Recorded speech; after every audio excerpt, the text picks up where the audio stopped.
এই শোনো না, আমাদের অন্ধবিশ্বাস চ্যানেলটি যারা এখনো সাবস্ক্রাইব করেননি, প্লিজ সাবস্ক্রাইব করে দাও।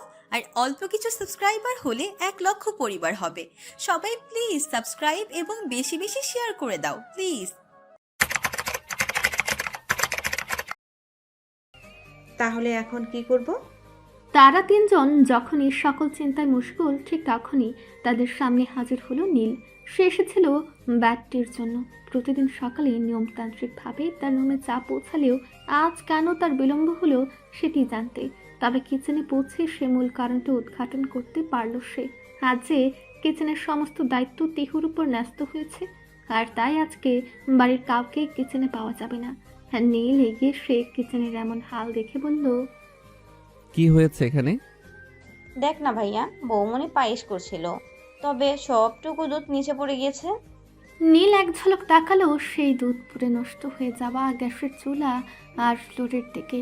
অতঃপর রাফ আর নীরার উদ্দেশ্যে বলল, তোরা কিচেনে কি করছিস? এক্ষুনি যা আর গিয়ে পড়তে বস। নীলের ধমকানিতে দুজনে ভীত স্বরে মাথা নিচু করে বলল, আসলে ভাইয়া, বৌমনিকে হেল্প করতে এসেছিলাম। হয়েছে হেল্প করা, দুজনেই মাথা নাড়ল। তবে যা এখন। আর একটা কেউ যেন আমি কিচেনের ত্রিসীমানায় না দেখি, গট ইট? দুজনে সম্মতের সূচক মাথা নাড়িয়ে ধীর পায়ে সেখান থেকে চলে যায়।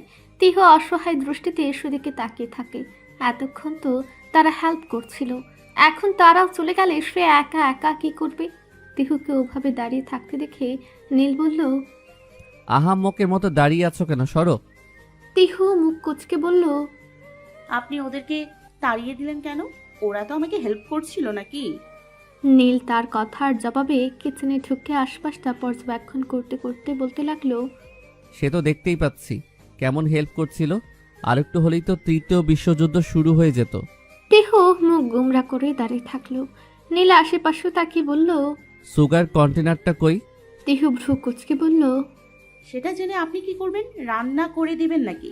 নীল তিহুর এমন কথায় বিরক্ত হয়ে বলল, শাট আপ, বেশি কথা কেন বলো? যেটা বললাম সেটা করো, কন্টেনারটা এনে দাও। তিহু মুখে বিরক্তির ভাব টেনে বলল, শাট আপ বলাটা কি আপনার স্বভাব? বিরক্তিকর। এই যে নিন আপনার sugar container, mister shut up সাহেব। নীল চিনির কৌটোটা নিতে নিতে এক ঝলক তার দিকে তাকালো। অতপর আরেকটা চুলা জ্বালিয়ে একটা প্যানে পরিমাণ মতো দুধ পাশের চাল দিয়ে দক্ষ হাতে কুক করতে লাগলো। তিহু অবাক দৃষ্টিতে পর্যবেক্ষণ করতে লাগলো নীলকে। বিস্ময় সূচক কণ্ঠে হঠাৎই বলে উঠল, আপনি রান্না করতে পারেন? নীল পরিমাণ মতো চিনি দিয়ে একবার টেস্ট করলো, অতপর আরেকবার 1 চামচ চিনি দিয়ে বলল, অ্যাটলিস্ট তোমার থেকে ভালো পারি। তার জবাবের সামান্য ভ্রু জড়ালো তিহু। অতপর আশেপাশে তাকিয়ে দেখলো কেউ আসছে কিনা। তবে আজকের কিচেনটা সম্পূর্ণ ফাঁকা, কেননা রান্নাটা তাকে সম্পূর্ণ একাই করতে হবে। সে নীলের প্রত্যেকটা পদক্ষেপ পর্যবেক্ষণ করতে লাগলো। কি দারুণভাবে দক্ষ শেফের মতো সবটা নিজের হাতে হ্যান্ডেল করছে সে। তিহু যখনই এক মনে তাকে দেখতে ব্যস্ত, তখন হঠাৎই নীল বলল, শুধু কি পায়েস বানাতে বলেছে? নীলের কণ্ঠে ধ্যান ভাঙল তিহুর। কিছুটা অপ্রস্তুত কণ্ঠে সে বলে উঠল, কি বললেন? নীল একবার তার দিকে তাকালো, অতঃপর বলল, শুধু কি পায়েসই বানাতে বলেছে? তিহু অন্যদিকে ঘুরে বলল, স্পেসিফিক্যালি তো কিছুই বলেনি, জাস্ট বলছে কিছু একটা তৈরি করতে। নীল অবাক হয়ে বলল, সেজন্য তুমি পায়েস তৈরি করছো? তা নয়তো কি? Are you crazy? সকালের নাস্তায় কেউ এমন মিষ্টি খাবার খায়? তার উপর আবার আব্বুর সুগার আছে। তিহু চমকে তাকালো। বলেন কি? আমি তো জানতাম না, আর তাছাড়া কেউ আমাকে বলেওনি। আর এমনিতেও আমি কোনো রান্না পারি না, ইউটিউবে দেখছিলাম এই রেসিপিটা সহজ, সেজন্যই। সেজন্য তুমি সকাল সকাল এমন একটা মিষ্টি খাবার বানাবা? স্টুপিড। তিহু ঠোঁট উল্টে বলল। তা নয়তো কি? নীল একবার আশেপাশে তাকালো, অতঃপর তিহু কেমন আহাম্মকের মতো দাঁড়িয়ে থাকতে দেখে এক ধমক দিয়ে বলল, স্টুপিডের মতো দাঁড়িয়ে আছো কেন? গিয়ে দেখো, ডান সাইডের লেফট কর্নারে ফ্লাওয়ার ক্যানিস্টার আছে, দ্রুত আনো। তিহু দ্রুত গিয়ে কাঙ্ক্ষিত শেলফটা খুলল, তবে বিপত্তি বাঁধল অন্য জায়গায়। শেলফটা বেশ উঁচুতে, আর তিহুর হাইট সে তুলনায় অনেকটা কম। উপায়ন্তর না পেয়ে দুপায়ের বৃদ্ধ আঙ্গুলের উপর ভর করে যেই না সে কন্টেনারটা টান দিল, অমনি ভারী বর্ষণের মতো সমস্ত আটাটুকু হরহরে তার মাথার উপর পড়ল। কিছুটা চোখের ভেতরেও গেল তার, যার দরুন চোখগুলো পিটপিটিয়ে খুলল সে। এদিকে নীল এক ঝলক পেছনে ঘুরল তিহুর দেরি হওয়ার কারণ উদ্ঘাটনে। সঙ্গে সঙ্গে তিহুর এমন কাণ্ডে আবেগের চূড়ান্ত সীমায় আরোহণ করে ঠোঁটজোড়া কিঞ্চিত ফাঁকা হয়ে গেল তার। ফিসফিসে এসে বলে উঠল, হোয়াট দ্য। এদিকে চোখে মুখে আটা পড়ে বেহাল দশা তিহুর। সে দ্রুত কণ্ঠে বলল, এই যে শুনছেন, এদিকে একটু আসবেন প্লিজ। নীল দ্রুত এগিয়ে গেল তিহুর দিকে। অতঃপর বিরক্তি মিশ্রিত কণ্ঠে বলল, এসব কি? কৌটাটা পড়াতে গিয়ে পড়ে গিয়েছে, প্লিজ একটু ঝেড়ে দিন না, দেখতে পাচ্ছি না কিছু। নীল ফিসফিসিয়ে উচ্চারণ করল। স্টুপিড কোথাকার। অতঃপর তিহুর দিকে এগিয়ে গিয়ে তার চুল আর চোখের উপরে পড়ে থাকা গমের আটাগুলো অতি যত্নের সহিত ফু দিয়ে সরিয়ে দিতে লাগলো। তার দেওয়া আলতু ফুৎকার আর তার এমন কাছাকাছি উপস্থিতিতে তিহুর দেহে অজানা শিহরণ জাগলো। ক্ষণে ক্ষণে কম্পিত হলেও তার তরু দেহ। সে বেশ ভালো করে বুঝতে পারছে তার হৃদযন্ত্রটা আর স্বাভাবিক নেই, ব্যাপরোয়াভাবে অস্থির নৃত্য করছে সেটি। এদিকে নীলমুগ্ধা নয়নে অবলোকন করছে তার দেওয়া ফুৎকারের কারণে তিহুর কপালের উপর পড়ে থাকা বেবি হেয়ারগুলোর অপূর্ব সঞ্চালন। মৃদুমন্দ সেই ফুৎকারের কি দারুণভাবে ফুলে উঠছে তারা। মাঝে মাঝে বেবি হেয়ারের অধিকারিণী রমণীটি নিজের চোখ মুখ খিচে বন্ধ করে নিচ্ছে। ব্যাপারটা বেশ লাগছে নীলের কাছে, সুন্দরতম মুহূর্ত হিসেবে ধরা দিচ্ছে তার দৃষ্টিতে। এদিকে 2 তলার করিডর দিয়ে হেঁটে যাচ্ছিল মুন্নি। হঠাৎই তার চোখ গেল কিচেনের এমন একটা দৃশ্যের দিকে। দৃষ্টি থমকালো তার বুকের মাঝে। ধুধু মরুভূমির ন্যায় শূন্যতা অনুভূত হলো। কই, সেও তো রান্না করতো, কখনো তো নীল ভাই তাকে হেল্প করেনি, ইভেন কখনো তো ঠিকমতো টেস্টও করেনি তার করা রেসিপিটা। আর আজ মনের বুক চিরে বেরিয়ে এলো এক রাশ দীর্ঘ নিঃশ্বাস। দ্রুত সেখান থেকে চোখ ফিরে নিল সে। ধাপ করে বসে পড়ল মেঝেতে, পিঠ ঠেকালো রেলিংয়ে। মনের মাঝে কোথাও যেন বেজে উঠল পুরাতন গানের সেই সুরটা। ওগো নাগর আমার নিঠুর বড়, মনও বোঝে না, আমার ভাঙা খাঁচা পড়ে আছে, সে তো আসে না, পুরা মনের ভালোবাসা বাসা বাঁধে না। ডাইনিংয়ে খাওয়া দাওয়ার ধুম লেগেছে। তিহুর পায়েসের প্রশংসায় পঞ্চমুখ সবাই, অথচ কেউ জানি না যে যাকে তারা সাধুবাদ জানাচ্ছে সে পায়েসের পাও তৈরি করতে জানে না। তিহুর ভীষণ ইচ্ছা করছে মানুষগুলোকে সত্যি বলে দিতে, তবে নীলের ইশারার দরুন কিছু করতে পারছে না সে। হঠাৎই খাবার মাঝে ওয়ালিদ খান বললেন, মা নুরাইন। পিতৃ মমতায় পূর্ণ সে ডাকে ঘুরে তাকালো তিহু। রিংরিঙে কণ্ঠে বলল, জি আপু। ওয়ালিদ খান মৃদু হেসে বললেন, এদিকে এসো। জি আপু। চক। তিহু এগিয়ে আসলো ওয়ালিদ খানের দিকে। ওয়ালিদ খান পকেট থেকে 1000 টাকার কয়েকটা কচকচে নোট বের করে দিয়ে তার হাতে দিয়ে বলেন, এই নাও, এটা তোমার রান্না করার পুরস্কার স্বরূপ।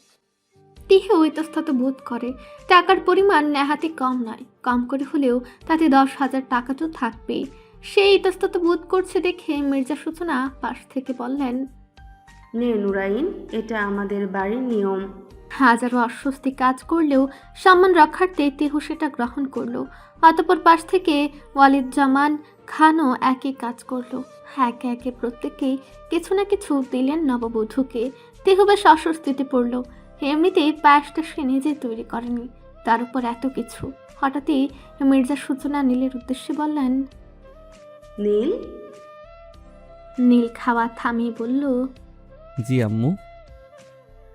আজ তুমি নুরাইনকে নিয়ে ঘুরতে যাবে। নীল কিছু বলতে যেতেই তিনি তাকে থামিয়ে দিয়ে বললেন, কোনো কথা হবে না। আজকে অফিসে বা পার্টি অফিসে যাওয়া বন্ধ। আজকে তুমি সারাদিন নুরাইনের সাথে থাকবে, বুঝেছো? নীল বুঝলো এখন না করাটা ঠিক হবে না। এমনিতেই সবাই জানে তাদের লাভ ম্যারেজ, এখন না বললে সবার সন্দেহ জন্মাতে পারে। তাই সে মাথা নাড়িয়ে সম্মতি জানালো। ভার্সিটির ক্লাস শেষে বান্ধবীদের সাথে গল্প করতে করতে বের হচ্ছিল নাহা। হঠাৎই প্রধান গেটের দিকে দৃষ্টি যেতে থমকালো তার পদচারণা। সেখানে দাঁড়িয়ে আছে আয়াজ। আয়াজকে দেখেই বুকের ভেতর ধুকপুক শুরু হয়ে গেল তার। শুকনো ঢুক গেলে সে তার বান্ধবী ওহির উদ্দেশ্যে বলল, আয়াজ ভাই। তার কথায় ওহি এক ঝলক তাকালো সম্মুখে পুরুষটির পানে। সুঠাম দেহি পুরুষটি উচ্চতায় প্রায় 5 ফিট 9 ইঞ্চি, গায়ের বর্ণ বেশ উজ্জ্বল, তবে মুখের গড়ন অনেকটা ব্রিটিশদের মতো। সব মিলিয়ে এই লোকটা দেখতে মোটামুটি সুন্দরী আছে। ওহি নাহার দিকে ফিরে বলল। তোর পছন্দ আছে দেখছি। নাহা লাজুক হেসে বলল, তা তো থাকবে। আচ্ছা তাহলে তুই যা, আমি বরং যাই। ওহি দুষ্টু হেসে বিদায় জানালো তাকে। সে চলে যেতেই নাহা এগিয়ে আসলো আয়াজের দিকে। খাদে নামানো মুলায়ম কণ্ঠে সে বলল, আজকে আপনি? আয়াজ বরাবরই খুব চাপা স্বভাবের ছেলে, একটু লাজুক টাইপের। মেয়েদের দিকে চোখে চোখ রেখে কখনোই কথা বলা হয়নি তার।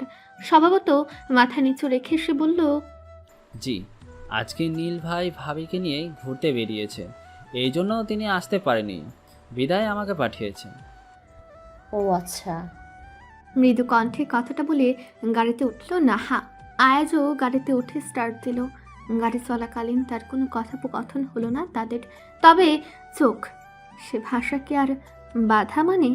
নাহার চোখ বারংবার চলে যাচ্ছিল বহু প্রতীক্ষিত পুরুষটির পানে, তবে আয়াজ তার দিকে তাকাচ্ছিল কিনা বলা দায়। ঢাকার একটা উন্নত মানের আইসক্রিম পার্লারে বসে আছে তিহু আর নীল। আইসক্রিম তিহুর সবচেয়ে পছন্দের ফাস্টফুডের তালিকায় অন্যতম, আর এই পার্লারের আইসক্রিমই তার অধিক প্রিয়। ভেতরে হলদেটে আলোক রশ্মির ঝলকানি দেওয়ালগুলো কোমল ধূসর রঙের রঞ্জিত। এক কোণে কাচের বাক্সের আড়ালে সারি সারি আইসক্রিমের সম্ভার। নীল সেখান থেকে একটা স্টাফকে ডেকে বলল, এই যে ব্রাদার, এদিকে একটু আসো তো। ছেলেটি এগিয়ে এসে নম্রভাবে বলল, জি স্যার, বলুন কি হেল্প করতে পারি? নীল এক ঝলক তিহুর দিকে তাকালো, জিজ্ঞাসু দৃষ্টি মেলে বলল, আইসক্রিমের ফ্লেভার কোনটা দিবে? তিহু কিছু না ভেবে দ্রুত বলে উঠল, চকলেট কাম স্ট্রবেরি ফ্লেভার। নীল এমন অদ্ভুত ফ্লেভারের নাম শুনে ভ্রু জড়ালো, চোখ কুচকে বলল। মানে? স্টাফ বয়টাও অবাক হয়ে বলল, সরি ম্যাম, বাট এই টাইপের ফ্লেভার তো এখানে নাই। তিহু স্টাফ বয়টার দিকে ফিরে বলল। আপনি বুঝি নতুন? ছেলেটাও মাথা নাড়িয়ে বলল, জি, কিন্তু ম্যাম আমি শিওর এখানে এই টাইপের কোনো ফ্লেভার নাই। তাদের এমন কথোপকথনের মাঝে এগিয়ে আসলো একজন পুরাতন স্টাফ। তিহুকে দেখে ভালো মন্দ জিজ্ঞেস করে স্টাফ বয়টাকে নির্দেশ দিল একটা চকলেট আর একটা স্ট্রবেরি ফ্লেভারের আইসক্রিম আনতে। ছেলেটিও বেকুবের মতো সে নির্দেশ অনুসারে একটা স্ট্রবেরি ফ্লেভার আর একটা চকলেট ফ্লেভারের আইসক্রিম এনে তিহুর সম্মুখে রাখলো। তিহু অতি দ্রুত আইসক্রিমগুলোকে প্যাকেট থেকে আলাদা করে স্ট্রবেরি ফ্লেভারটার উপর চকলেট ফ্লেভারের একটা প্রলেপ দিয়ে তৃপ্তি করে খেতে থাকলো। স্টাফগুলো চলে গেল। এদিকে নীল মুগ্ধ নয়নে চেয়ে আছে তিহুর পানে, কি মিষ্টি দেখাচ্ছে তাকে। হঠাৎই তিহু তার দিকে তাকালো, অতঃপর একটুখানি আইসক্রিম তার দিকে এগিয়ে দিয়ে খাওয়ার জন্য বলল। নীল মাথা নাড়িয়ে জানালো সে এগুলো পছন্দ করে না, তবে তিহু নাছুর বান্দা, আইসক্রিম তো সে নীলকে খাইয়ে ছাড়বে। জোরাজুরিতে এক প্রকার বাধ্য হয়েই শেষমেশ নীল একটুখানি আইসক্রিম গ্রহণ করলো। তিহু জিজ্ঞাসু কণ্ঠে বলল, কি ভালো না? নীল মাথা নাড়িয়ে সম্মতি জানালো। তিহু মুচকি হেসে বলল, বলেছিলামই তো, দেখলেন না? এদিকে নীল টিস্যু দিয়ে মুখ মুছতে মুছতে দেখলো তিহুর ঠোঁটের এক প্রান্তে সামান্য আইসক্রিম লেগে আছে, যার দরুন তাকে আরো বেশি মিষ্টি লাগছে। নীল সেদিকে এই পলকহীনভাবে চেয়ে রইল। হৃৎকোণে কোথাও যেন আকস্মিক বেজে উঠল, তোমার নামের রোদ্দুরে আমি ডুবেছি সমুদ্রে, জানি না যাব কতদূরে এখনো, আমার পোড়া কপালে আর আমার সন্ধে সকালে, তুমি কেন এলে জানি না এখনো। হুড়মুড়িয়ে চতুর্থ তলার ফ্ল্যাটটার সামনে এসে থামলো তিহু। হতবুদ্ধি তার দরুন লিফট ব্যবহারের কথাটাও বেমালুম ভুলে গিয়েছে সে। একসঙ্গে অনেকগুলো সিঁড়ি একেবারে পেরিয়ে নিঃশ্বাস আটকে যাওয়ার মতো অবস্থা তার। হাঁটুতে দুহাত ভর দিয়ে সামান্য ঝুঁকে ঠোঁট দুটো গুল করে একসঙ্গে বেশ কয়েকবার জোরে জোরে শ্বাস নিয়ে নিজেকে ধাতস্থ করলো সে। কিয়ৎক্ষণ পর ধীরে সুস্থে কলিং বেল বাজালো সে। সঙ্গে সঙ্গে একটা পরিচিত হাসি মাখা মুখ দেখেই তাকে সর্বশক্তিতে জড়িয়ে ধরল তিহু। বলে উঠল, কখন আসছো তুমি? অপর প্রান্তে থাকা ব্যক্তিটিও হেসে বললেন, এই তো কিছুক্ষণ আগে। তিহু মুখ তুলে একবার সম্মুখ পানে চাইল। মা তৈবা জামান বহুদিন পর মেয়েকে দেখে আদরে হাত বোলালেন তার মুখে। ঠিক তখনই তৈবা জামানের পেছনে এসে দাঁড়ালো মাহা। তিহু চোখের ইশারায় 1000বার তাকে ধন্যবাদ জানালো। অতঃপর তিনজন মিলে প্রবেশ করলো ফ্ল্যাটে। কিছুক্ষণ আগে আইসক্রিম পার্লার থেকে বের হয়ে সেখান থেকে অনতি দূরে একটা নির্জন প্রকৃতি নিবিষ্ট স্থানে কিছুটা সময় পার করছিল তিহু আর নীল। কথোপকথন তত একটা নয়, তবে নীরবতায় হাজারো বাক্যলাপ চলছিল। হঠাৎই ফোন বেজে উঠল তিহুর। ফোন ধরতেই অপর পাশ থেকে ভেসে আসলো এক বজ্র কণ্ঠ। ভার্সিটি আসিসটি কেন তুই? আর এখন কোথায় আছিস? তিহুকে কিছু বলার সুযোগ না দিয়েই মাহা মুহূর্ত কয়েকের বিরতি নিয়ে ফের বলল, যে জাহান্নামে থাকিস না কেন, যত জলদি পারিস বাসে আয়। আন্টি এসেছে। হ্যাঁ, তোর মাই তোর খোঁজ করছিল। আমি বলেছি রিশাদের সাথে আছিস, মার্কেটে গিয়েছিস নোট আর পেন কিনতে। আসার সময় অবশ্যই কিছু কলম আর কাগজ সাথে করে নিয়ে আসিস। বাই, আম্মু এসেছে, দুজন পাশের রুমে গল্প করছে। যত দ্রুত পারিস আয়। বলে ফোনটা কেটে দেয় সে। তিহুর প্রাণ পাখি যেন উড়াল দেবে। তার আম্মু? তিহু আজীবন এই মানুষটাকে জমের মতো ভয় পায়। যদিও তিহুর ফার্স্ট বেস্ট ফ্রেন্ডও তিনি, তবে অসম্ভব বিচক্ষণ আর ধূর্ত মহিলা তিনি। তিহু মিথ্যে বলে কখনোই বাঁচতে পারে না তার থেকে। আর যদি সে সত্যি সে সবটা জেনে যায়। ভীত তিহু এক ঝলক নীলের পানে তাকায়। নীল তখনও জিজ্ঞাসু দৃষ্টিতে চেয়ে আছে। সে সবটা খুলে বলে নীলকে। অতঃপর এইখানে আসা। বর্তমান তিহু রুমে ঢুকেই মাহার আম্মুর উদ্দেশ্যে সালাম দিল। কিছুক্ষণ আলাপচারিতা শেষে তৈবা জামান তিহুর হাতের দিকে লক্ষ্য করে বললেন, তোর নোটস আর পেন কই? অতঃপর একবার প্রধান দরজার দিকে তাকিয়ে তিনি বললেন, রিশাদ আসেনি? ঠিক তখনই দরজা খুলে রুমে প্রবেশ করলো রিশাদ। সবাইকে সালাম দিয়ে তিহুর উদ্দেশ্যে বলল, জিনিসপত্রগুলো ঠিক মতো আনবি না তুই? এনে ধর। তিহু অবাক দৃষ্টিতে তাকালো। কই, সে তো কখনো রিশাদকে ফোন করেনি। আর রিশাদ এক ঝলক মাহার দিকে তাকালো। মূলত মাহায় তাকে ফোন দিয়ে বলেছিল কিছু কাগজ আর কলম কিনে রাখতে, কেননা সে খুব ভালো করে জানে এই কয়েক মুহূর্তের মাঝে তিহুর একার পক্ষে সবটা হ্যান্ডেল করা সম্ভব হবে না। তৈবা জামান আর মাহার আম্মু অর্থাৎ মুবাশশিরা পারভিন রিশাদের আপ্যায়নে ব্যস্ত হয়ে পড়লে তিহু হাঁপ ছেড়ে বাঁচল। অতঃপর মাহা আর রিশাদকে ধন্যবাদ জানিয়ে সে বলল, আম্মুরা কখন আসলো রে? আর বলিস না, ভার্সিটি থেকে এসে শুনে আম্মুরা এসেছে। বলা নেই কওয়া নেই, হুট করে সারপ্রাইজ দিতে। তোর আম্মুর নাকি তোর কথা মনে পড়ছিল, আর একা একা কিভাবে আসবে, তাই আমার আম্মুকেও ঝুলিতে পুরে নিয়ে এসেছে। সে না হয় বুঝলাম, কিন্তু আমার টেনশন তো অন্য জায়গায়। আমার আম্মুকে তো চিনিসই, যদি একটু কিছু আন্দাজ করতে পারে। এখন আমাকে বলছিস কেন? যা আর একটু গিয়ে বিয়ে কর। আমাকে একদম এসবের ভিতর টানবি না বাবা, আমি এসবের ভিতরে নেই। তিহু আহ্লাদের দৃষ্টিতে তাকিয়ে মাহার গলা জুড়ে ধরে বলল, বড় যা এভাবে বলছো কেন? আমি তো বলেছি আমার ভাসুর তোমার, আর আমার ভাসুর যে পরিমাণ স্মার্ট আর হ্যান্ডসাম না, তুমি জাস্ট ফিদা হয়ে যাবে। ফিদা। মাহা তাকে ছাড়িয়ে দিতে দিতে বলল, ন্যাড়া বেলতলায় একবারই চাই, আর আমার একবার গিয়ে 16 কলা পূর্ণ হয়ে গিয়েছে, আর যেতাম না। সেবার ব্যাপারটা ভিন্ন ছিল, আর কে জানে তুই কোন হাবাগোবার সাথে। মাহা তার দিকে কটমটে দৃষ্টিতে তাকিয়ে পড়তেই তিহু বোকা হেসে বলল, না মানে আমি বলতে চাচ্ছি আমার ব্রাদার, আই মিন আমার ভাসুর একদমই ওই রকম না ভাই। মারাত্মক হ্যান্ডসাম, সেই লেভেলের ড্যাশিং। একটা চান্স কিন্তু নিতেই পারি। মাহা তার প্রত্যুত্তরে কিছু বলতে যাবে, তবে তার আগে মায়ের ডাকে থমকালো সে। স্পষ্ট স্বরে কিছু না বললেও দাঁতে দাঁত পিষে হাজারটা গালি দিল তিহুকে। এদিকে তিহুকে ছাড়াই নীল ফিরে এসেছে দেখে মির্জা সূচনা ভ্রু জড়িয়ে বললেন, নুরাইন কোথায়? ও যে বাসায় আগে থাকতে সেখানে গিয়েছে, কিছু নোটস থেকে গিয়েছিল সেগুলোই আনতে। ও আচ্ছা, কিন্তু তুই ওকে রেখে চলে আসলি? আজকে ওর একটু গ্রুপ স্টাডি আছে, এজন্যই ও ওইখানে থাকবে। ঠিক আছে, তবে বেশি দিন যেন থাকে না। আফটার অল এখনো এই বাড়ির বউ, আর খান বাড়ির বউকে অন্য ফ্ল্যাটে রাখা এটা কেউই পছন্দ করে না এ বাড়ির। নীল সম্মতিসূচক মাথা নাড়িয়ে সেখান থেকে চলে যায়। রাত 9টার দিকে খাওয়া দাওয়া শেষ করে 4 মা মেয়ে মিলে বসেছে গল্পের পসরা নিয়ে। বিভিন্ন বিষয়ে আলাপচারিতা চলছে সেখানে। হুট করেই তিহুর আম্মু বললেন, তিহু, তিহু আনমনে কিছু একটা ভাবছিল। মায়ের ডাকে ধ্যান ভাঙলো তার। অপ্রস্তুত কণ্ঠে সে বলে উঠল, জি আম্মু। তোর আরামের কথা মনে আছে? তিহু সম্মতিসূচক মাথা নাড়ালো। আরহামকে তো সে চেনে, বাবার দূর সম্পর্কের আত্মীয় আদ্রিতা ফুপুর ছেলে। তবে হুট করে মা কেন তার কথা বলছে জাননি। তৈবা জামান ফের বললেন, ও তো এখন জনস হপকিন্স হসপিটালের একজন বড় ডক্টর, সার্জেন্ট। তো আমি কি করতে পারি? তুই কি করতে পারিস মানে? তুই আমার সাথে কালকেই বাসায় যাবি। আদ্রিতা বাবু তোকে দেখতে চেয়েছে।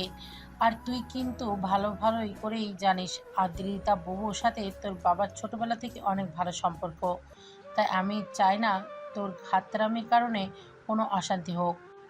তিহু মায়ের এহেন কথায় ভ্রু কুঁচকে বলল, আরে আজিব তো, আমি কি কোনো গ্রোসারি পণ্য নাকি যে আমাকে দেখতে চাইবে বলেই আমাকে চলে যেতে হবে?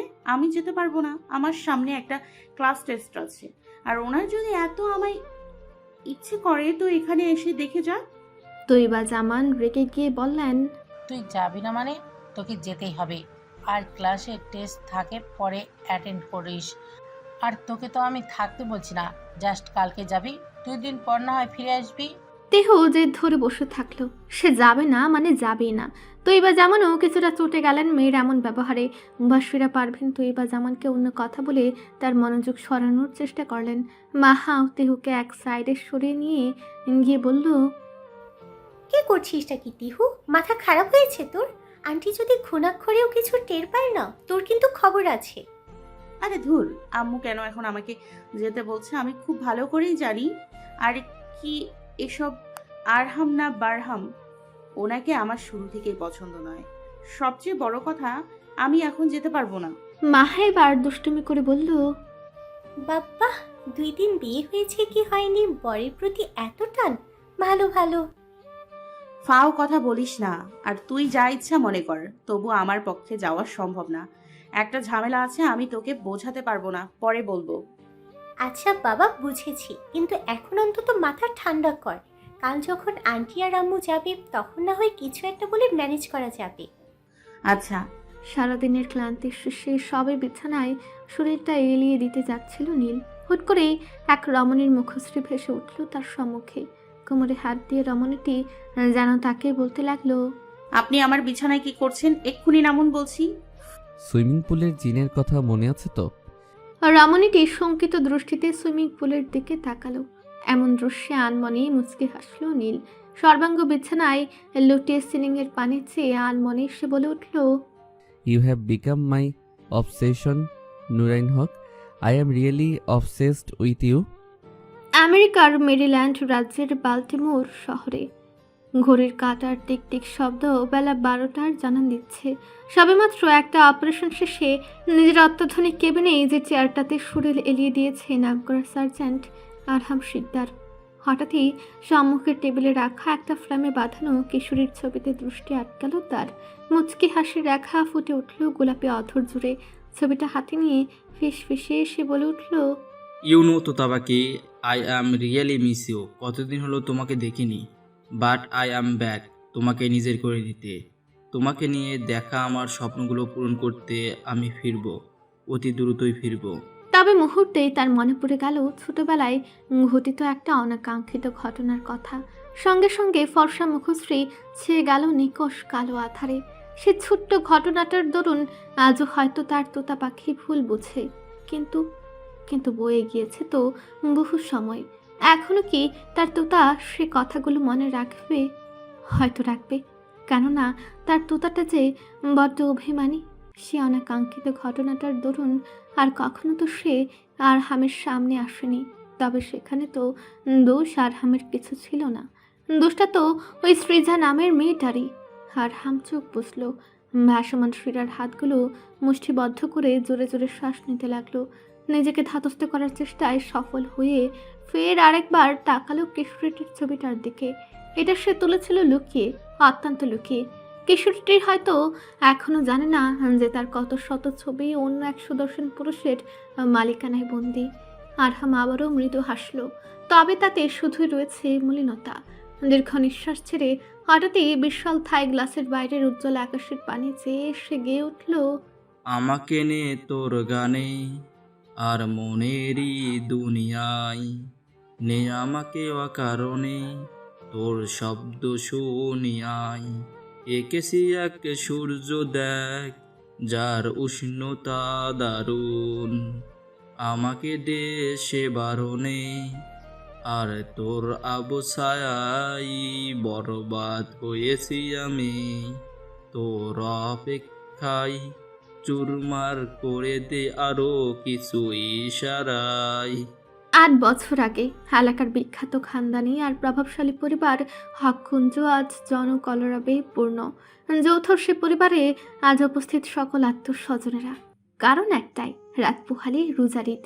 আনন্দ উচ্ছ্বাসে পূর্ণ বাড়ির প্রত্যেকটা কোণ। বাড়ির সব বড় ভাই বোনদের সাথে আনন্দে মেতেছে 11 বছর বয়সী তিহু। বাসে সবার ছোট সে, আতশবাজের রঙিন আলো আর শব্দে মুখরিত আশপাশটা। ছাদে সবাই একযোগে গান আর বাজি ফুটানোর আসর নিয়ে বসেছে। তিহু ছোটবেলা থেকেই বাজির শব্দে একটু বেশি ভয় পায় বিধায় সে বাজি ফোটানোর পাশটার দিকে ফিরেও তাকাচ্ছে না। পাশে একটা আসন পেতে গল্পের পসরা নিয়ে বসেছে বাড়ির সকল নবীনেরা। আজ একটা বিশেষ উদ্দেশ্যে জমায়েত সবাই। তিহুর সৃজা নামক একটা আপু আছে, বয়সে তিহুর থেকেও প্রায় বছর 4 বড়, অসম্ভব সুন্দরী। সৃজা এবারের সেজু চাচার বড় মেয়ে আদ্রিতা নাহারের ছেলে অর্থাৎ আরহামকে ভীষণ পছন্দ করত। আর আজ সে সাহস করে আরহামকে প্রপোজ করবে। কিছুটা অজানা শঙ্কায় কম্পিত হচ্ছে কিশোরী দেহ, তবে আজ সে প্রপোজ করেই ছাড়বে। কেননা আজকের দিনটাই আরহামের কাছে নিজের মনের ভাবটা প্রকাশের শেষ সুযোগ তার। পরশু সকালেই আরহামের ফ্লাইট, আমেরিকা চলে যাবে সে। মুহূর্ত কয়েকের মাঝেই সেখানে গিটার হাতে উপস্থিত হয় আরহাম। উপস্থিত সবার থেকে একটু ভিন্ন সে সৌন্দর্যে বা ব্যক্তিত্বে, সব দিক থেকেই পারফেক্ট। 19 বছর বয়সী আরহাম একটা চেয়ারে বসে পড়ল। সৃজার চোখে বারংবার তার দিকে চেয়ে আছে। আরহাম চেয়ারটাতে বসে তিহুর মাথায় হালকা থাপ্পড় দিয়ে বলল, ব্যাপার কি? সারাদিন তোতা পাখির মতো কথার ফুলঝুরি ধরাস, আজ হঠাৎ কি হলো? তিহুর সামান্য ব্যথায় মুখ কুচকে বলল, আরহাম ভাই, একটু আস্তে মারবেন না? আর আমি সারা দিন কোথায় বকবক করি? আরহাম ঠোঁট উল্টে বাহবার সুরে বলল, ভালো মেয়ের উন্নতি হয়েছে দেখছি। অতপর মুহূর্ত কয়েক জুড়ে চলল বিভিন্ন গান বাজনা আর গল্পগুজব। রাত তখন হয়েছে বেশ, ঘড়ির কাঁটায় বোধ হয় 9টা কি 10টা। সবাই ছাদে থেকে নেমে যেয়ে যার রুমের উদ্দেশ্যে চলে গিয়েছে বেশ কিছুক্ষণ হলো। আরহামও নিজের ইনস্ট্রুমেন্টগুলো গুছিয়ে নামবে কিছুক্ষণের মধ্যেই। হঠাৎই পেছনে কারো উপস্থিতি অনুভূত হতেই একবার ঘুরল সে। সৃজাকে দেখেই ভ্রুগুলো আপনা আপনি কুচকে আসলো তার। এই মেয়েটাকে প্রথম থেকেই সুবিধার মনে হয় না আরহামের। হাতে ছোট নানার একমাত্র ছেলের মেয়ে বিধায় কিছু বলতে পারে না সে। কি ব্যাপার, তুই এখনো নামিসনি? তোমার সাথে একটু কথা আছে, কিন্তু আমি তো বললাম আমার তোমার সাথে কথা আছে। ভারী অসভ্য তো। আচ্ছা বল, কি বলবি? দ্রুত 2 মিনিটের ভিতর কথা শেষ কর। আই লাভ ইউ আরহাম ভাই। সৃজার কথায় রীতিমতো আকাশ থেকে পড়ল আরহাম। এইটুকুন মেয়ে বলে কি? তাও কোনো রকম ভনিত ছাড়া একেবারেই। অবাক আরহাম তার পানে চেয়ে বলল, থাপ্পড় খেয়েছিস কখনো? এমন একটা মারবো না, কোনোদিন চোখ তুলে আমার দিকে তাকানোর সাহস করবি না। সৃজা বাবা মায়ের অতি আদরের মেয়ে। ছোটবেলা থেকে কিছুতেই না শোনার অভ্যেস তার নেই। বিশেষত মায়ের আদরে অতিরিক্ত বেড়া হয়েছে সে। আরহাম যখন তাকে এভাবে রিজেক্ট করলো তখন মেজাজ ধরে রাখতে পারল না সৃজা। কিছুটা চটে গিয়ে সে বলল, আমাকে অ্যাকসেপ্ট করবে না তো কাকে অ্যাকসেপ্ট করবা? ওই ছোট পিচ্ছি তিহুকে? সৃজার কথায় রীতিমতো বুকা ভুনে গেল আরহাম। সে যে তিহুকে পছন্দ করে এটা এই মেয়ে জানলো কিভাবে? বুকা দৃষ্টি নিক্ষেপ পূর্বক সে বলল, কি সব উল্টোপাল্টা বলছিস? সত্য কথা তো বোকা বোকাই লাগে, তাই না? তুমি যেভাবে তিহুর দিকে তাকাও তাতে আমার বুঝতে বাকি নেই। কিন্তু শুনে রাখো আরহাম ভাই, আমি তোমাকে প্রপোজ যখন করেছি অ্যাকসেপ্ট তোমাকে করতেই হবে। সৃজার কথায় রীতিমতো মেজাজ হারালো আরহাম। এইটুকুন মেয়ে কিনা তাকে থ্রেট দিচ্ছে। আরহাম রেগে গিয়ে বলল, থাপড়ে বাপ দাদার নাম ভুলিয়ে দিব, বেয়াদব মেয়ে। তোর কত বড় সাহস, তুই আমাকে ট্রিট দিস?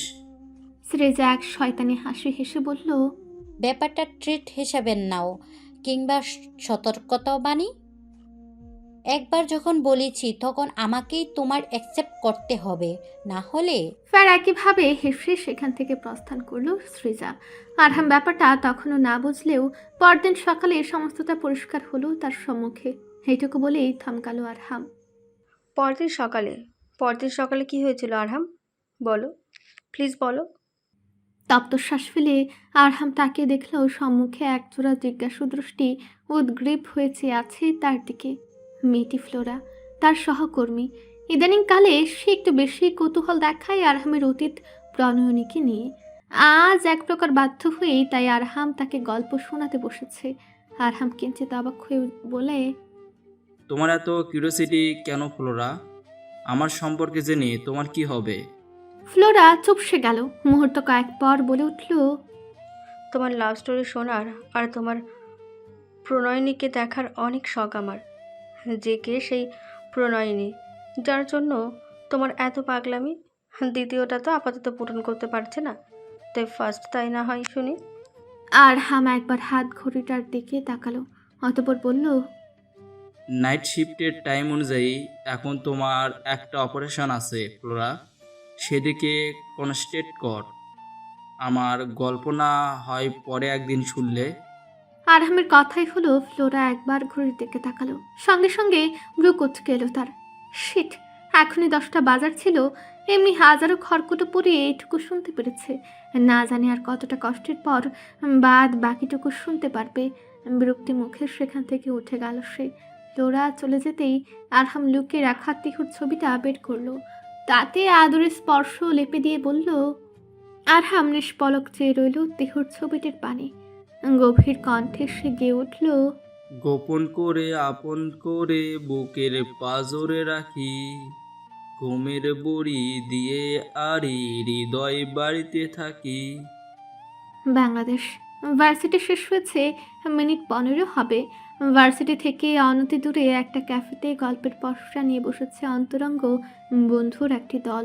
কোল্ড কফিতে লাস্ট চুমুক দিয়ে স্বস্তি নিঃশ্বাস ছাড়ল দেহু। বহু কষ্ট শেষে মাকে ভুজুম ভাজুম দিয়ে কোনো মতে বাড়ি পাঠাতে পেরেছে সে। ঘাট থেকে একটা বড় বোঝা নেমেছে যেন। এদিকে বন্ধু মহল নিজেদের মতো গল্পে ব্যস্ত। ক্যাফেটা আজ আলোকসজ্জায় পূর্ণ। 4 বান্ধবী মিলে অনেক আগে থেকে পরিকল্পনা করে রেখেছিল ক্যাফেতে আসার, তবে 4 জন একত্রে একই সময় বের করতে সক্ষম না থাকায় কিছুদিন বিলম্ব হলো। হঠাৎই নিদ্রা বলল, তোর তো দেখছি সারা শরীরে কলিজা, কি করে আন্টির মতো বিচক্ষণ মহিলাকে প্যাচে ফেলে বাড়ি পাঠিয়ে দিলি? তিহু কিছু বলার আগেই পাশ থেকে ঋতু বলল, সাহস না থাকলে কি আর নীলখানের মতো মানুষকে ট্রিট দিতে পারে? সেটা সত্যি। It's my talent baby. এসব ফাউল ট্যালেন্ট শুধু তোর মধ্যেই আছে। মুহূর্ত কয়েক গল্প করতে করতে হঠাৎই আশরা বলল, তিহু। তিহু তখনও আর মনে গল্পে ব্যস্ত। হঠাৎই আশরা ডাকে। তার দিকে ফিরে তিহু বলল, কিছু বলবি? আশরা কিছু একটা ভাবলো, অতঃপর বিচক্ষণতার সুরে বলল, আমার না কেমন একটা লাগছে। কেমন লাগছে? না মানে ব্যাপারটা কেমন না, নীল খানের মতো অত বড় একটা নেতা, তার পরিচয় ভাঙিয়ে তুই সুযোগ সুবিধা গ্রহণ করেছিলি, জানা সত্ত্বেও তোকে কিছু বললো না, আর তোকে বিয়ে করে নিল। এটা কেমন না? আমারও না ব্যাপারটির সুবিধা ঠেকছে না। এমনিতেই নেতাদের ক্যারেক্টারের প্রবলেম থাকে। আশরা ঋতুর কথা এবার তিহু নিজের মনেও সন্দেহের জন্ম নিল। সত্যি তো, সে তো জানি যে নেতাদের ক্যারেক্টারের প্রবলেম থাকে। তাহলে যদি নীলেরও অমন? না না, তিহু কিসব ভাবছে। মাথা থেকে উল্টোপাল্টা চিন্তা বিদায় করে সে। আশরা আর ঋতুর দিকে ফিরে বলল, আরে না না না, তেমন কিছুই না। ইভেন উনি তো আমার সাথে তো একটা কথাও বলে না। তাও একবার যাচাই করতে ক্ষতি কি? তিহু ভ্রু কুচকে বলল, যাচাই মানে? যাচাই মানে যাচাই, একটা টেস্ট করি চল। তুই বরং আমার ফোনটা দিয়ে তোর নেতা সাহেবকে একটা কল কর, দেখ ধরে কিনা। যদি ধরে আর তোর পরিচয় না জানা সত্ত্বেও কথা বলে, তাহলে বুঝে নিস ডাল মে কুছ কালা হে। তোর দৃঢ় বিশ্বাস নীল ফোনটা ধরবে না, তাই সে কোনো রকম চিন্তা ভাবনা ছাড়াই আশরার ফোন থেকে নীলের নাম্বারে ডায়াল করলো। তবে অবাক করা বিষয় হচ্ছে, প্রথমবার রিং হতে ফোন ধরলো নীল। তিহু বিস্ময়ে বড় বড় দৃষ্টিতে সবার দিকে তাকালো। আশ্র ঈশ্বরে বলল ফোনটাকে স্পিকার অন করে কথা বলতে। তিহু স্পিকার অন করলো, অতঃপর কণ্ঠস্বর সর্বোচ্চ নমনীয় করে বলল, হ্যালো সুইটহার্ট। সঙ্গে সঙ্গে অপর পাশ থেকে ভেসে আসলো গভীর পৌরুষ কণ্ঠস্বর। বলো লাভ ক্যান্ডি। তিহুর চোখ যেন এবার কোটর থেকে বের হয়ে আসবে। শুকনো ঢুক গিলে বান্ধবীদের দিকে এক ঝলক তাকালো সে। অন্যদিকে সে কোনো কথা না বলায় অপর পাশ থেকে নীল ফের বলে উঠল, কি হলো, কথা বলো না কেন জানেমান? হ্যাঁ বলছি তো। তো বলো। আই লাভ ইউ জান। লাভ ইউ টু জানেমান। আবার জানটা কি করে? তোমার জানটা এখন তোমার সাথে কথা বলে। মিস ইউ জান। মিস ইউ টু জান। তিহুর এবার নিজের উপরে নিজেরই রাগ হতে শুরু করলো। তার মানে আশরা আর ঋতু ঠিক কথাই বলেছিল না, তাদের ক্যারেক্টার সত্যি সত্যি ঢিলা থাকে। সে মনে মনে বলল, মিস তোরে করাচ্ছি, খালি সামনে হয়। কি ব্যাপার লাভ ক্যান্ডি, কথা বের হচ্ছে না আর? আপনি কি আমাকে চেনেন? চিনি, তুমি আমার জানেমান। অসভ্য ফাজিল বেটা, বাড়িতে বউ রাইখা তুই অন্য মেয়েগুলোকে ইটিস পিটিস করস। নিজের বউয়ের সাথেই তো ইটিস পিটিস করি। তিহু অবাক কণ্ঠে বলল, মানে?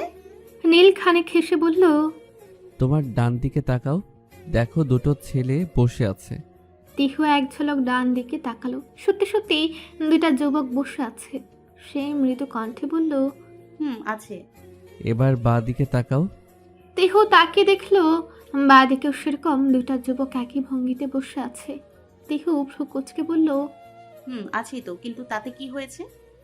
ওরা দুজনেই আমার লোক, যারা সার্বক্ষণিক তোমার দিকে নজরদারি করছে। ইনফ্যাক্ট ওদের হাতে দেখো একটা ফোন আছে যাতে ভিডিও অন করা। সো আশা করি সবটা বুঝতে পেরেছো। তিহু এবার বুঝলো এতক্ষণ নীল তাকে চিনে কথা বলছিল। এদিকে ফোনে স্পিকার অন করা থাকায় ঋতু, নিদ্রা, আশরা আর মাহাও সে কথাগুলো শুনলো। সবাই তাজ্জব বনে গেল নীলের এমন কাণ্ডে। হতভম্ব তিহু নিশ্চুপ রইল। নীল ফের বলল, খান সাহেবা, একদমই ভেবো না আমি আশেপাশে না থাকলে তুমি আমার দৃষ্টিসীমার আড়ালে চলে যাচ্ছ। Mind it Nurain Haq. Now you are my wife Mrs Nurain Wahaj. তাই তোমার প্রত্যেকটা নিঃশ্বাস প্রশ্বাসের মৃদু গুঞ্জনও আমার অজ্ঞাত নয়। হিম শীতল তিহু এতক্ষণে ছোট্ট একটা নিঃশ্বাস ছাড়লো। অপর পাশ থেকে নীল বলল, তো সাহেবা, এবার আর বাদরামি না করে দয়া করে বাহিরে আসুন। I am waiting. তিহু এক নজরে বাইরে তাকিয়ে নীলের গাড়ি দেখে আনমনে মুচকি হাসলো। অতঃপর বন্ধু মহলকে বিদায় জানিয়ে এগিয়ে চলল কাঙ্ক্ষিত গন্তব্যের উদ্দেশ্যে। নীলের গাড়ির সামনে এসে থামলো তিহু। কিছুক্ষণ আগের নিজের দুষ্টুমির কথা চিন্তা করে হঠাৎই লাজুক হাসলো সে। গাড়ির দরজা খুলে নীলের পাশের সিটটায় বসে এক ঝলক নীলের দিকে তাকালো সে। সম্পূর্ণ ফর্মাল গেট আপে বসে আছে নীল। দেখেই বোঝা যাচ্ছে অফিস থেকে বের হয়েই এখানে এসেছে সে। কালো রোদ চশমার আড়ালে আবৃত তার নীল আঁখি জোড়া। তিহু কিছুটা বোকা হেসে বলল, আপনি বুঝে গিয়েছিলেন না আমি ওটা? নীল সে কথার জবাব না দিয়ে বরং বলল, সিট বেল্ট লাগাও। নীলের কথাটা বুঝতে তিহুর কয়েক সেকেন্ড সময় লাগলো। অতঃপর পাশ থেকে সিট বেল্টটি খুঁজতে গিয়ে সেটা না পেয়ে বিরক্তির মুখে পাশ ঘুরতেই নীল কিছুটা গম্ভীর কণ্ঠে বলল, সামান্য সিট বেল্টটাও খুঁজে পাও না? সামান্য মানে? আমি ড্যাম শিওর আপনি নিজে খুঁজলেও পাবেন না, কেননা এখানে সিট বেল্টই নাই। নীল তিহুর সম্মুখে চেয়ে বলল, আমি যদি পাই তো? পাবেন না? চ্যালেঞ্জ করছো? যা মনে করেন। নীল এবার বাঁকা হেসে তিহুর দিকে এগিয়ে এলো। বেলটা খোঁজার প্রাসের সামান্য ঝুঁকে তীক্ষ্ণ নয়ন জোড়া স্থবির করলো। এদিকে নীল বেল্ট খোঁজার দরুন বেশ কাছাকাছি চলে এসেছে তিহুর। তার শরীর থেকে ভেসে আসা কড়া পারফিউমের সুবাস তিহুর নাকে এসে বাড়ি দিচ্ছে। এক অজানা শিহরণে কম্পিত হচ্ছে তার তরু কায়া। ভয় লজ্জার মিশলে তিহুর ফর্সা মুখশ্রী রক্তিম বর্ণ ধারণ করছে। নীল সিট বেল্টটা খুঁজে পেয়ে মুখ তুলে একবার তিহুর পানি চাইল। মূল উদ্দেশ্য ছিল তাকে কিছু বলা, কয়েকটা কথা শোনানো।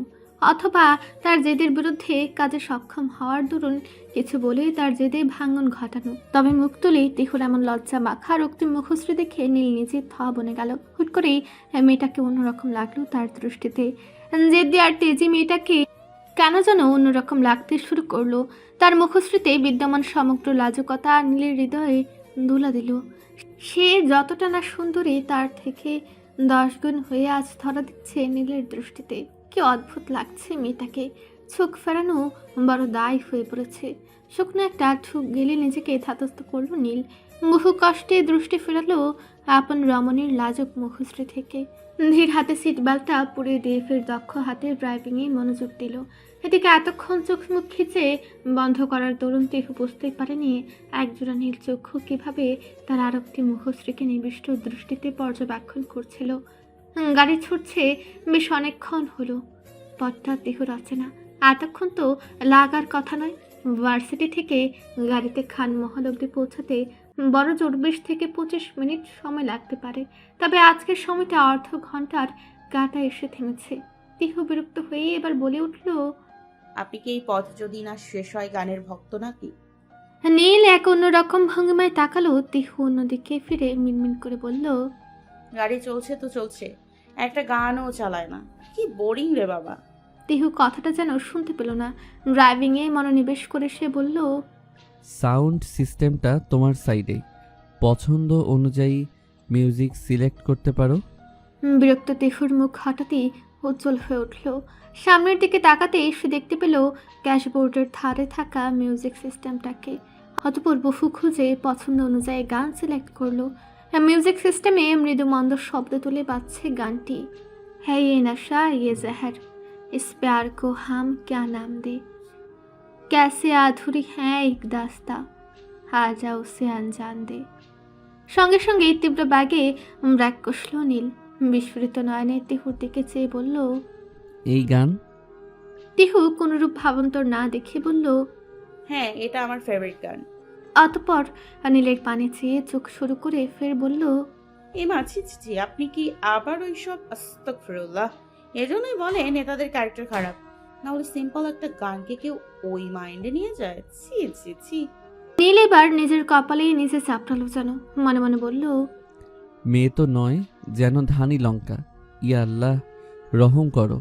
আরেকটি রাঙা প্রভাত। উদীয়মান সূর্যের আরক্তিম রশ্মি সবে ছুঁয়েছে সদ্য ফোটা বকুলগুচ্ছ।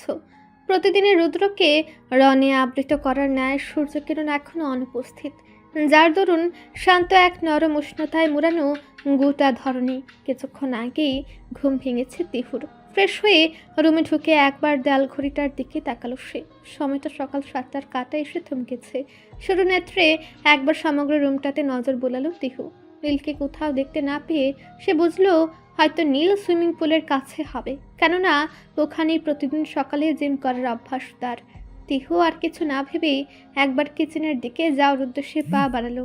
তৎক্ষণাৎ সেন্টার টেবিলের উপর রাখা নীলের ফোনটা টিং করে বেজে উঠল। পরপর বেশ কয়েকবার রিং হওয়ার পরও নীলের কোনো খোঁজ না দেখে তিহু ভ্রুকুচকে বিরক্তি মুখে এগিয়ে গিয়ে ফোনটা হাতে তুলল। স্ক্রিনের উপর ভাসছে সেভ করা নাম্বারটা, মিনিস্টার ইশতিয়াক। ইশতিয়াক স্যার, তিনি তো পানি মন্ত্রী। কিছুদিন আগেই না ভার্সিটিতে এসেছিলেন। মুহূর্তেই তাকে চিনে ফেলল তিহু। দ্রুত ফোনটা নিয়ে সে এগিয়ে গেল সুইমিং পুলের দিকে। সুইমিং পুলের পাশটা নিস্তব্ধ নীরব। ভেসে আসছে শুধু কিছু নাম না জানা ফুলের মিষ্টি সুবাস আর পানির মৃদু মন্দ কলরব। তিহু সন্ধানে দৃষ্টি মেলে খুঁজতে থাকলো নীলকে। এদিকে খুঁজতে খুঁজতে সে খেয়ালই করলো না যে সামনেই পানির কারণে বেশ কিছুটা স্থান পিচ্ছিল হয়ে আছে। হঠাৎই তার পেছন থেকে কেউ বলে উঠল, আমাকে খুঁজছো? হুট করে পেছন থেকে কারো কণ্ঠস্বরে ভূত দেখার মতো চমকে উঠল তিহু। ভীত দৃষ্টিতে তৎক্ষণাৎ পেছন ঘুরতে গিয়ে পিচ্ছিলতার কারণে সুইমিং পুলে পড়ে যেতে যেতে পেছনে থাকা মানুষটিকে আঁকড়ে ধরল। নীল তিহুর হঠাৎ এমন আঁকড়ে ধরার দরুন ভারসাম্য হারিয়ে পানিতে গিয়ে পড়ল। একসঙ্গে পানিতে পড়ে দুজনের অবস্থায় ভিজে একাকার। তিহু দ্রুত পানি থেকে মুখ তুলে লম্বা একটা শ্বাস নিয়ে বুকে আলতো থাপ্পড় দিয়ে বলল, আপনার ঘাড়ে কি জিন ভূত কিছু আছে নাকি? অমন ভূতের মতন পিছন থেকে এসে ডাক দিলেন কেন? নীল কিছুটা রাগী গমগমে কণ্ঠে বলল, জাস্ট শাট আপ স্টুপিড, ইডিয়েটের মতো পিচ্ছির জায়গাটা এসে দাঁড়িয়েছিলে কেন? তিহুর সামনে চলে আসা ভেজা চুলগুলো পেছনে সরিয়ে দিতে দিতে ঠোঁট বাঁকিয়ে ঝগড়াটে কণ্ঠে বলল, আমি ইডিয়েট? ইডিয়েট তো আপনি। আমি কি জানতাম না কি এখানটা পিচ্ছিল ছিল? আর তার ওপর আপনি আবার এসে ভূতের মতো পিছন থেকে কথা বলে উঠেছেন। নীলি কিছু একটা বলতে গিয়েও থামলো। তার লক্ষ্যগত হলো তিহুর শরীরে থাকা বস্ত্রগুলো ভিজে, শরীরের ভাঁজগুলো স্পষ্ট হয়ে আছে তার। নীল তৎক্ষণাৎ দৃষ্টি সরিয়ে নিয়ে সেখান থেকে উঠে গেল। তিহু নিজের কথার জবাবে কিছু না পেয়ে কোমরে হাত দিয়ে মুখ কুচকে দাঁড়িয়ে রইল। নীল চলে যেতেই সে বিরক্ত হয়ে তখন সাইডের সিঁড়ি দিয়ে উঠে যাচ্ছিল। তৎক্ষণাৎ নিজের দিকে চোখ পড়তে চোখ কপালে উঠল তার। শরীরের প্রতিটা ভাঁজ স্পষ্ট হয়ে আছে, ওড়নাটাও একেবারে সেটে আছে শরীরের সাথে। লজ্জায় দম বন্ধ হয়ে আসলো তিহুর। তার মানে এতক্ষণ সে এভাবেই নীলের সাথে তর্ক করছিল?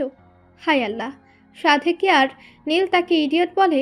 পোশাক বদলে চুলগুলোকে টাওয়েল পেঁচিয়ে সবে ওয়াশরুম থেকে বের হয়েছে তিহু। নীল ড্রেসিং টেবিলের সামনে দাঁড়িয়ে চুলগুলোতে ব্যাগ ব্রাশে ব্যস্ত। তিহু লজ্জায় তাকাতে পারছে না তার দিকে। হঠাৎ রুমের দরজায় নক করলো কেউ একজন। নীল আর শীতে চোখ জোড়া আগের ন্যায় স্থবির করে বলল, কামিন। প্রবেশ করলো বাড়ির একজন কম বয়স্কা কর্মচারী। নত যেন মাথায় এসে বলল, ভাইজান, ভাবি, আপনাদেরকে খালাম্মা নিচে খেতে ডাকছেন। তুই যা, গিয়ে বল আমরা আসছি। মেয়েটি এবার মাথা উঁচু করে এক ঝলক নীল পরক্ষণেই তিহুর পানি চাইল। দুজনের পরনে সদ্য বদলানো কাপড় আর তিহুর ভেজা চুল দেখে অদ্ভুত ভঙ্গিমায় লাজুক হেসে মেয়েটি দ্রুত প্রস্থান করলো রুম থেকে। তিহু সেদিকে চেয়ে মুখ কুচকে বলল, ওভাবে হাসলো কেন? নীল এক ঝলক তার দিকে তাকিয়ে বলল, সেটা আমি কি জানি। কিছুক্ষণ নীরবতা। অতঃপর নীল রুম থেকে বের হয়ে যেতে যেতে বলল, দ্রুত আসো, আম্মু ডাকছে। তিহু নিজের দীর্ঘ ক্যাশফ্রাজিতে দ্রুত চিরুনি চালনা করতে করতে বলল। নীল প্রায় রুম থেকে বেরিয়ে গেল। পরক্ষণেই ফিরে এসে আবার বলল, বাই দ্য ওয়ে, স্ট্রবেরির উপর শর্ট কিছু একটা পরা উচিত, জাস্ট ফর সেফটি।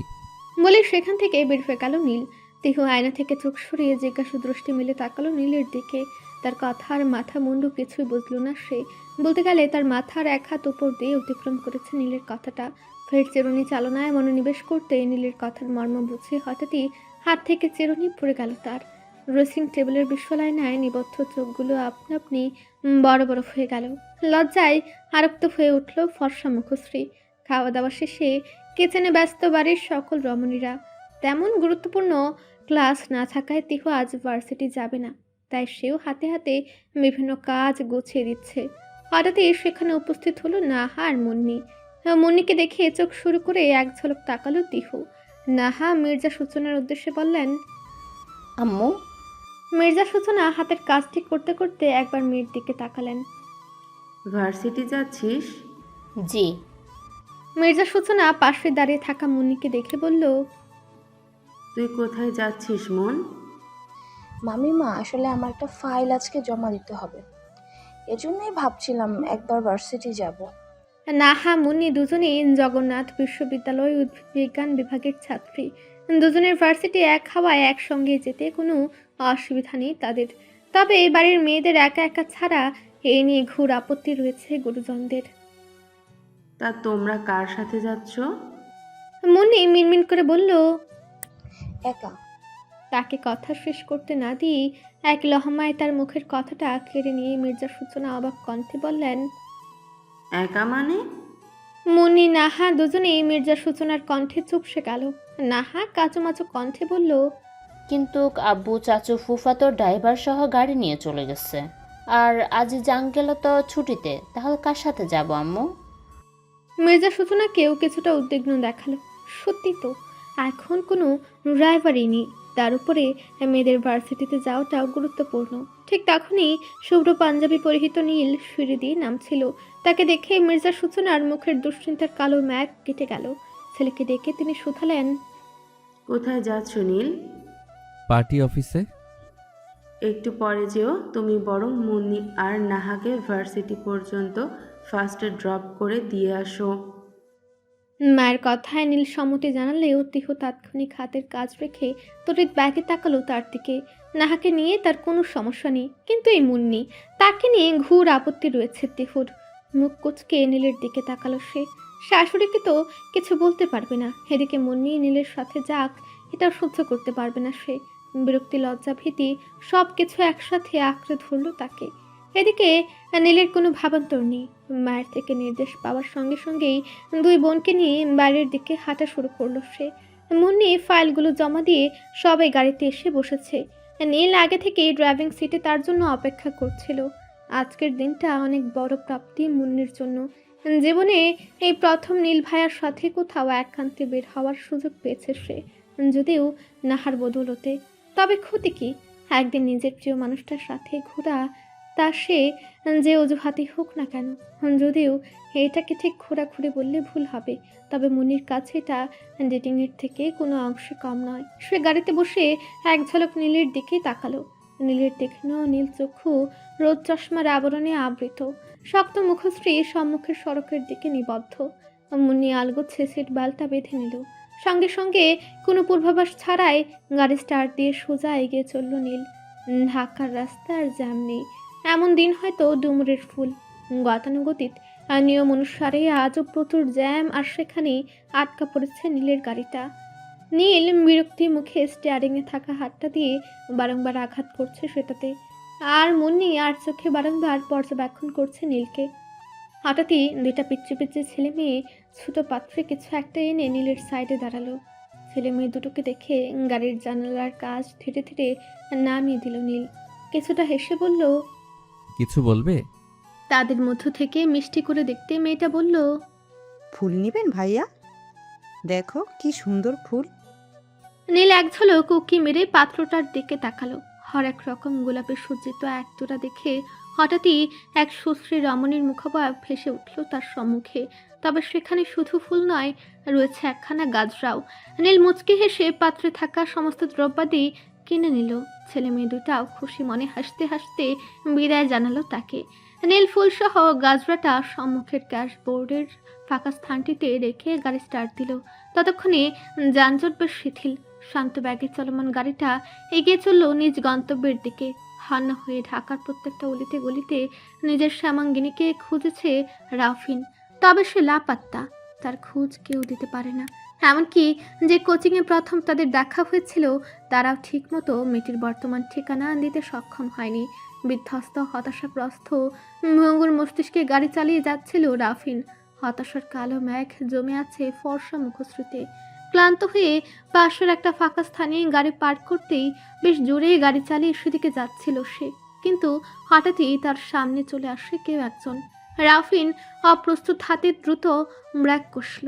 সামনে থাকা ব্যক্তিটির কোনো ক্ষতি হয়েছে কিনা তা দেখতে দ্রুত গাড়ির দরজা খুলে নেমে আসলো সেখান থেকে। এদিকে কিছু নোটস নিয়ে অতি দ্রুত বাসার উদ্দেশ্যে যাচ্ছিল মাহা। দ্রুত গতির কারণে সে লক্ষ্য করেনি কখন সামনে গাড়ি চলে এসেছে। ঘটনার আকস্মিকতায় গাড়ির ধাক্কা খেতে খেতে বেঁচে গিয়ে হাতে থাকা নোটসগুলো সব ভূপতিত হলো তার। ভীতির কারণে দ্রুত সেখানে বসে চোখ খিচে রাখল সে। মুহূর্ত কয়েক পর যখন সে টের পেল তার কোনো ক্ষতি হয়নি, বিক্ষিপ্ত মস্তিষ্কটা নিশ্চিন্ত হলো তার। তবে গাড়ির চালককে এমন দ্রুত গতিতে ফাঁকা স্থানে গাড়ি চালানোর দায়ে গালাগালি দেওয়ার জন্য যেই না সে কিছু বলতে যাবে, তৎক্ষণাৎ রাফিন এগিয়ে এসে বলল, sorry I am really sorry. Actually আমি একটু স্ট্রেস ছিলাম, এই জন্য আপনাকে নোটিশ করিনি। I am really sorry for that. লোকটার কণ্ঠ আর উপস্থিতিতে হঠাৎই চারিধারে কেমন একটা অদৃশ্য অনুভূতি অনুভূত হলো মাহার। হাজারটা গালাগালির মুহূর্তেই গুলি এসে বলল, ইটস ওকে। নিজের কথায় নিজে বুকা বনে গেল মাহা। লোকটাকে তো সে বকবে, রীতিমতো ঝগড়া লাগিয়ে দিবে এমন কর্মকাণ্ডের জন্য। তা নয়, সে কিনা ইটস ওকে বলছে। কি হলো তার? নিজের মনের সাথে নিজে দ্বিধা দ্বন্দ্বে ভুগছে মাহা। হঠাৎই অপর প্রান্তে থাকা পুরুষটি বলল, আপনার নোটস তো সব নিচে পড়ে গিয়েছে, ওয়েট আমি হেল্প করছি। কথাটা বলে লোকটি যেই না মাহার নোটসে হাত দিতে যাবে, তৎক্ষণাৎ তাকে থামিয়ে মাহা বলল, স্টপ, আপনার কিছু করা লাগবে না, আমি করছি। বলে এক নিঃশ্বাসে সেখানকার পড়ে থাকা সবগুলো নোটস একসাথে গুছিয়ে কয়েক মুহূর্তের মাঝে সেখান থেকে প্রস্থান করলো মাহা। যাওয়ার আগে শুধু একবার বলল, এরপর থেকে দেখে শুনে গাড়ি চালাবেন, আর দ্বিতীয়বার এমন হলে এর শোকের পরিবর্তে অন্য কিছু শোনার জন্য প্রস্তুত থাকবেন। মাহা চলে গেল। রাফিন মাহার দেওয়া শীতল ধমকানিতে এখনও তার যাওয়ার পানে চেয়ে আছে। কি অদ্ভুত না, শ্যামবর্ণের মেয়েটা প্রথমে নিজেই এর শোকে বলে পরবর্তীতে এমন অদ্ভুত ধমকানি। আনমনেই মুচকি হাসল রাফিন। কতদিন পর যে এমন প্রাণবন্ত হাসিটা ঠোঁটের কোণে ফুটেছে হয়তো সে নিজেও জানে না। মুহূর্ত কয়েক পর গাড়িতে ওঠার জন্য যেই না সে পা বাড়ালো, সঙ্গে সঙ্গে তার দৃষ্টিগত হলো পড়ে থাকা মোবাইল ফোনটা। ফোনটা তুলে সে অদ্ভুত দৃষ্টিতে পর্যবেক্ষণ করতে লাগলো। এইটা কার?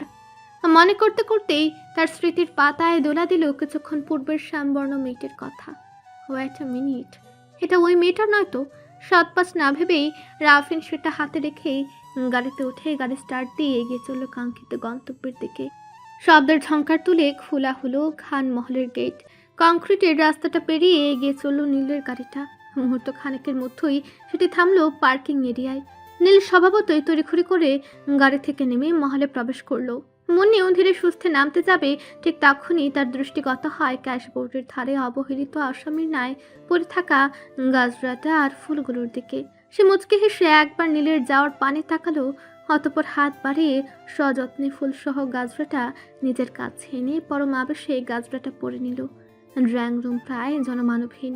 মনে ফুলগুলো নিয়ে গাজরা সজ্জিত হাতটার পানি মুগ্ধ দৃষ্টি রেখেই দোতলায় নিজের রুমের দিকে যাচ্ছিল। প্রতিমধ্য দেখা হয় তিহুর সঙ্গে। নীলের আগমনী বার্তায় দ্রুত রুমে যাচ্ছিল তিহু। মনিকে দেখে ভ্রু কুচকালো তার। এক প্রকার না দেখার ভান করে চলে যেতে গেলেই মনে গাজরা পরিহিত হাতটা তার দিকে এগিয়ে দিয়ে শয়তানি হাসি হেসে বলল, দেখো সুন্দর না? বলে একবার হাত ঝাঁকালো সে। তিহু বিরক্তি মুখে তাকাতে সে ফের বলল, নীল দিয়েছে। অন্যান্য সময় নীল ভাই, আর এখন নীল? মেজাজ সপ্তমে চড়ে গেল তিহুর। তার উপর নীল নাকি তাকে গাজরা কিনে দিয়েছে। কোনো কথা না বলে তিহু সেখান থেকে চলে যেতে গেলেই মনি তার পথ আটকে হাতের ফুলগুলো উঁচিয়ে বলল, এগুলো? থেমে গিয়ে আবারও করুণ মুখ করে বলল, উফ, সো সরি নুরাইন, অ্যাকচুয়ালি আমারই না বোঝা উচিত ছিল। তোমাকে নীল কখনো ফুল বা গাজরা এগুলো দেয়নি না। আহারে, মন খারাপ করো না, আসলে ও একটু এরকমই, যদিও আমাকে অনেকবার দিয়েছে। তিহু যেতে যেতে থামলো। মনির কথার জবাবে তার দিকে ফিরে বলল, আমি একদমই কিছু করিনি, বিশ্বাস করো। কারণ আমি জানি নীল একটু অন্যরকম, জনদরদি। ইভেন ও তো রাস্তার পাশের অবহেলিত কুকুরগুলোকেও নিজ দায়িত্বে খাবার কিনে সযত্নে খাওয়ায়। মানবতার ফেরিওয়ালা কিনা, আশা করি বোঝাতে পেরেছি। মনি তার কথার মর্ম বুঝে নিশ্চুপ রইল। তিহু বাঁকা হেসে প্রস্থান করতে গেলে মনি ফের নির্লজ্জের ন্যায় বলে উঠল, কথার জোরে জিততে চাইছো নুরাইন হক, বাট জেনে রাখো, যত যাই করো না কেন নীলকে পাওয়ার প্রচেষ্টায় আমি সর্বদা একদম এগিয়ে থাকবো। তিহু চলতে পথে থামলো। মনির দিকে তাকিয়ে তীক্ষ্ণ হেসে বলল, you know, I'm a student of law department, so কথার জোরে জেতা ইটস মাই প্রফেশন। দেবজ, আর কি বললে তুমি? নীলকে পাওয়ার প্রচেষ্টা? একটা তাচ্ছিল্যের হাসি খেলে গেল তিহুর অধর জুড়ে। ফের বলল, তোমার জানা উচিত এই নুরাইন হক কখনোই কাউকে পাওয়ার জন্য পা বাড়ায় না, বরং সবাই এই নুরাইনকে পাওয়ার জন্যই এক পায়ে খাড়া হয়ে প্রস্তুত থাকে, যেমনটা নীল করছে। আর যেখানে আমি পা বাড়াইনি সেখানে এক ধাপ বা শত ধাপ এগিয়ে থাকার কোনো প্রশ্নই ওঠে না। বুঝেছো মিস চুন্নি? জিভ কাটল সে। সংশোধনীর ন্যায় ফের বলল, সরি মুন্নি, বলে আর কোনো দিকে না তাকিয়ে সোজা সেখান থেকে প্রস্থান করলো তিহু। মুনি ক্রোধে রঞ্জিত রক্তিম নয়নজোড়া স্থবির করলো তিহুর যাওয়ার পানে। ফুঁসে উঠল সর্পিনীর ন্যায়। এদিকে রুমে আসতে নীলের মনে পড়লো গাজরা আর ফুলগুলোর কথা। সে আবার সেগুলো আনার জন্য যেই না রুম থেকে বের হতে যাবে, তৎক্ষণাৎ ক্ষিপ্ত তিহু ধূপধাপ পায়ে রুমে প্রবেশ করলো। তাকে এমন রাগান্বিত দেখে নীল কিছু বলতে যাবে তার আগেই তিহু বলে উঠল, কি হলো? প্যারের মুন্নিকে মিস করছেন? নীল ভ্রু কুচকে বলল। মানে? তিহুর প্রশ্নটা পছন্দ হলো না, যেন ক্ষুব্ধ সৈনিকের ন্যায় সে বলে উঠল। মানে আপনি বোঝেন না, দিনভর ডেটিং করেও তৃপ্তি হয়নি, আবার দেখার জন্য মন আঁকুপাকু করছে। এবার মেজাজ ছাড়ালো নীল, রেগে গিয়ে বলল। Stop talking like nonsense. এখন তো আমাকে ননসেন্স লাগবেই।